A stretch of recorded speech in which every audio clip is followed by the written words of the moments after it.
Do you know that God once personally burned two priests to death, right there in front of the altar?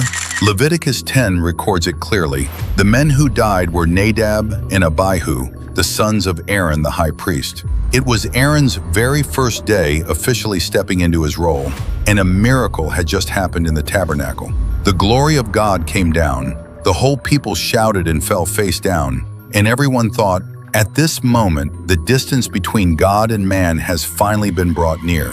But the very next second, two priests stepped forward with their censers. They offered not the fire God commanded, but what Scripture calls unauthorized fire, a kind of worship God had never asked for. On the surface, it looked more passionate, more free, but in essence, it was this. They treated God's instructions as optional and turned the place of holiness into a stage for their own improvisation. The passage even makes people wonder whether they had been drinking, because right after that, God immediately issued a strict command. Priests must not drink wine before they minister. We may not be able to guess every detail of the reason, but the conclusion is unmistakable.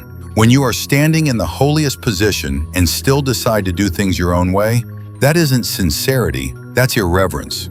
Then fire came out from the presence of the Lord and consumed them. They collapsed in public, and the scene went from cheering to dead silence in an instant.